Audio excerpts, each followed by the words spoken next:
यादव ने कल राधोपुर में अपने समर्थकों से कहा कि दलितों को गले लगाओ। इस बयान को लेकर सियासत अब शुरू हो चुकी है। आज दिल्ली में खड़गे से एक तरफ उनकी मुलाकात है, दूसरी तरफ ये बयान जिसको लेकर वो चर्चा में है। उन्होंने राधोपुर में अपने समर्थकों से कहा कि दलितों को गले लगाओ। इस बयान को लेकर सियासत भी शुरू हो चुकी है।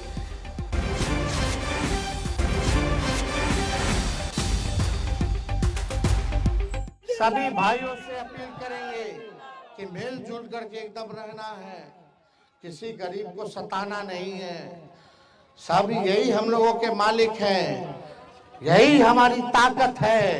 इसलिए हम अपने समाज के लोगों में से कहना चाहते हैं, सभी पार्टी के नेता हमारे पदाधिकारियों से भी कहना चाहते हैं कि दलितों को सीने से लगाने का काम कीजिए, गरीबों को सीने से लगाने का काम कीजिए, उनको मान सम्मान दीजिए। और उनको मान सम्मान जिस दिन मिलेगा, कोई माई का लाल नहीं है जो आपकी सरकार आने से कोई रोक दे।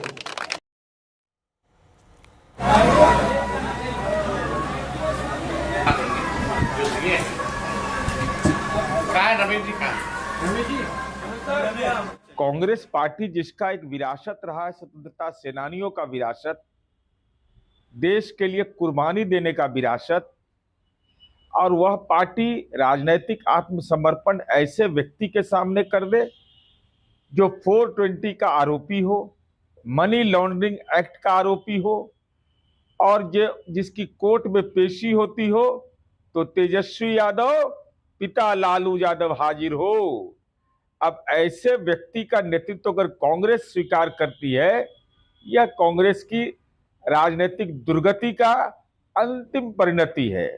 तेजस्वी जी, देर से ही सही, लेकिन आपने माना कि आपके स्वजातीय लोग बिहार में दलितों पर अत्याचार करते हैं। आप गले लगाने की बात करते हैं तो राष्ट्रीय जनता दल से किसी दलित चेहरे को बनाइए ना मुख्यमंत्री, लगाइए ना गले, सम्मान करिए। बिहार के दलित और देश के दलित भी आपको सम्मान करेंगे। आज आप पलायन रोकने की बात कर रहे हैं कि पलायन रोको, यात्रा कर रहे हैं, आपके सहयोगी भी कर रहे हैं, लेकिन आज भी आपके स्वजातीय लोगों से प्रताड़ित होकर के दलित परिवार कहीं न कहीं अपने गांव से पलायन कर रहे हैं। पहले उनको रोकिए।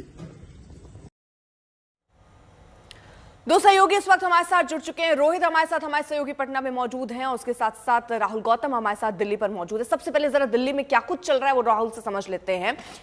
राहुल, क्योंकि खड़गे से आज मुलाकात है तेजस्वी की, और दिलचस्प ये मुलाकात इसलिए भी क्योंकि अभी बहुत कुछ तय करना है।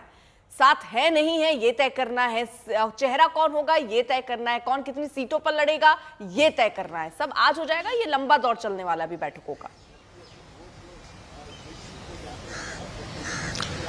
अर्पिता, ये पहली बैठक है, ऑफिशियल बैठक आप कह सकते हैं तेजस्वी यादव की कांग्रेस की लीडरशिप के साथ में। मैं मौजूद हूं दशहरा जी मार्ग पर, और यहां पे थोड़ी देर पहले कांग्रेस के जो पीसीसी हैं और जो इंचार्ज हैं वो पहुंच चुके हैं।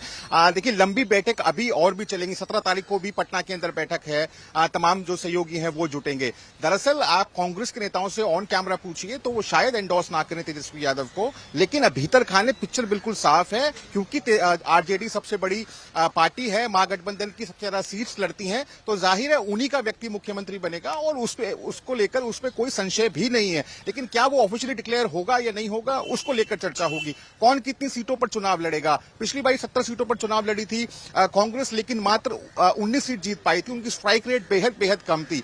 इस बार कहा जा रहा है कि उनकी सीटें थोड़ी घट सकती हैं, उनकी सीटें माले यानी सीपीआई एमएल को दी जा सकती हैं, कुछ और सहयोगी को जोड़ा जा सकता है।